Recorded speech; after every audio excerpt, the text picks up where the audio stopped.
Sundays ಆಯಿತು ಅಂದರೆ ನಮ್ಮ ಕೀರ್ತಿ ಮಕ್ಕ ನೋಡೋಕ್ಕಾಗಲ್ಲ. ಅದೇ ಥರನೇ ಇವಾಗಲೂ ಕೂಡ ನಮಗೂ ಅದೇ ಪರಿಸ್ಥಿತಿ ಆಗಿದೆ. ಸೊ ಏನಪ್ಪ ಇದು ಯಾಕೆ ಈ ಥರ ಆಡ್ತಿದ್ದಾರೆ ಅಂತ ಅನ್ಕೋತಾ ಇದ್ದೀರಾ? ಏನಿಲ್ಲ, ಸಂಡೇ ಆಗಿರೋದ್ರಿಂದ ನಾನು ನನ್ನ ತಂಗಿ ಎಲ್ಲ ಊರಿಗೆ ಹೋಗಿದ್ವಿ. ಅಲ್ಲಿ ಸ್ವಲ್ಪ ನಮ್ಮಮ್ಮ ಕಿರಿಕ್ ಮಾಡ್ತಿದ್ದ ಅವಳ ಹತ್ರ ಅಂತ ಹೇಳಿಬಿಟ್ಟು ಅವರಿಬ್ಬರು ಜಗಳ ಮಾಡ್ತಾಯಿದ್ರು. ಬೆಳಗ್ಗೆನೇ ಎದ್ದು ನಾವಿಬ್ಬರು ರೆಡಿ ಆಗಿ ಹೊರಟಿದ್ವಿ ಬಸ್ಸಲ್ಲಿ.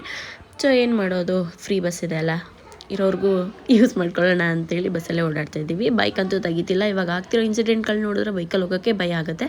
ಸೊ ನಾವು ಬಸ್ ಹತ್ತಿದ ತಕ್ಷಣವೇ ಗೊತ್ತಲ್ಲ ಏನಿರುತ್ತೆ ಹೆಣ್ಮಕ್ಳದು ಅಂತೇಳಿ ಬಿಸ್ಕೆಟ್ ತಿನ್ನೋದು. ಅದಾದಮೇಲೆ ನನ್ನ ಸೀಟಿಗೆ ಯಾರೋ ಬಂದು ಕೇಳಿದ್ರು ಅಂತ ಹೇಳಿಬಿಟ್ಟು ನಾನು ಅವರಿಗೆ ಸೀಟ್ನ ಬಿಟ್ಕೊಟ್ಟೆ. ಸೊ ಆವಾಗ ಈ ಹುಡುಗನ ನೋಡಿದೆ ನಿಂತ್ಕೊಂಡಾಗ, ಅವನು ಸ್ಟಡಿ ಮಾಡ್ತಾ ಇದ್ದದನ್ನು. ಸೊ ನಮ್ಮ ಕೀರ್ತಿ ಅಷ್ಟರಲ್ಲಿ ನನ್ನನ್ನು ನೋಡಿ ರಿಯಾಕ್ಟ್ ಮಾಡಿದ್ಲು.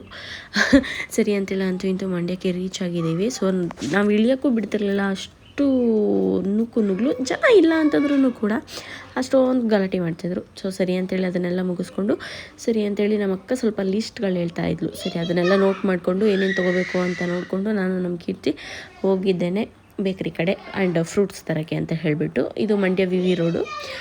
ಸೊ ಹಾಗೇ ಸ್ವಲ್ಪ ಹೋಗಿ ಎಲ್ಲ ಪರ್ಚೇಸ್ ಮಾಡಿಕೊಂಡು ಮತ್ತೆ ನಾವು ಅಲ್ಲಿ ಏನೇನು ಬೇಕೆಲ್ಲ ನೋಡಿಕೊಂಡು ಹೊಟ್ಟೆ ಹಶ್ವಾಗ್ತಿತ್ತು ಅಂತೇಳಿ ತಿಂಡಿ ತಿನ್ನೋಣ ಅಂತ ಬಂದ್ವಿ. ಹಾಗೆ ವೆಯ್ಟ್ ಕೂಡ ಚೆಕ್ ಮಾಡೋಣ ಅಂತೇಳಿ ವೆಯ್ಟ್ ಚೆಕ್ ಮಾಡ್ತಾಯಿದ್ವಿ. ಸೊ ವೆಯ್ಟೆಲ್ಲ ಹೇಳೋಕ್ಕಾಗಲ್ಲ, ನಿಮಗೆ ಗೊತ್ತಿರುತ್ತೆ ಅಲ್ವಾ.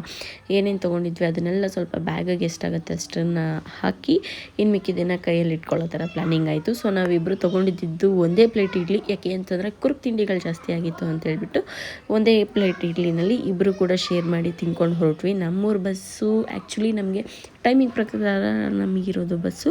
ಆ ಬಸ್ಸಿಗೋಸ್ಕರ ವೆಯ್ಟ್ ಮಾಡ್ತಾಯಿದ್ವಿ. ಏನು ಮಾಡೋದು, ನಮಗೆ ವೆಯ್ಟ್ ಮಾಡೋದು ಅಂದ್ರೇ ಆಗೋಲ್ಲ, ಆದರೂ ಬಸ್ಸಿಗೋಸ್ಕರ ವೆಯ್ಟ್ ಮಾಡಲೇಬೇಕು.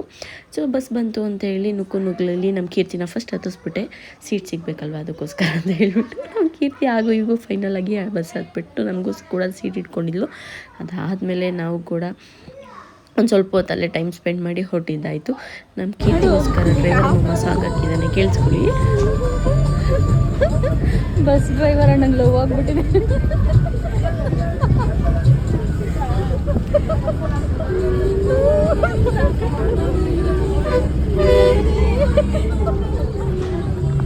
ಸರಿ ಅಂತೇಳಿ ಅವಳಂಗೆ ಗೋಳಿಕೊಂಡು ಸಾಕಾಯಿತು ಅಂತೇಳಿ ನಮ್ಮ ಬಂಗಾರಿನ ಮಾತಾಡಿಸ್ತಾ ಇದ್ವಿ. ಹೋಗಿದ ತಕ್ಷಣವೇ ಅವಳು ನೋಡಿ ನಾವು ಮಾತಾಡ್ಸೋದೇ ನಮ್ಮ ಫಸ್ಟ್ ಕೆಲಸ ಆಗಿರುತ್ತೆ.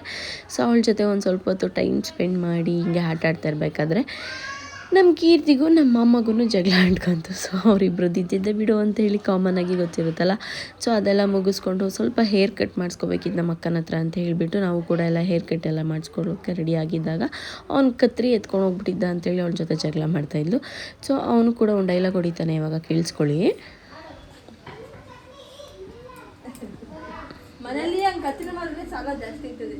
ಅಯ್ಯೋ ಅದು ತೀರ್ಸಕ್ಕೊಂದು ಉದಾಹರಣೆ ಇರ್ತಲ್ಲ, ಹಂಗಾರೆ ಹಿಂಗಂತ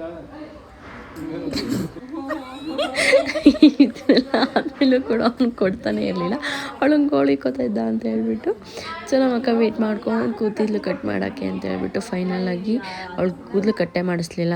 ಅಷ್ಟರಲ್ಲಿ ನಮ್ಮ ಹಸು ನೋಡಿದ್ರೆ ದಬಕೊಂಬಿಟ್ಟಿತ್ತು, ಐ ಮೀನ್ ಹುಲ್ ಮೇಯೋದನ್ನು ದಬಕೊಂಡಿತ್ತು ಅಂತೇಳಿ ಯಾರೋ ಕೂಗಿ ಹೇಳಿದ್ರು ಅಂತ ಹೇಳ್ಬಿಟ್ಟು ಅದನ್ನು ತೆಗ್ದು ಬಿಸಾಕ್ಬಿಟ್ಟು ಹೋಗಿ ಬಂದೆ.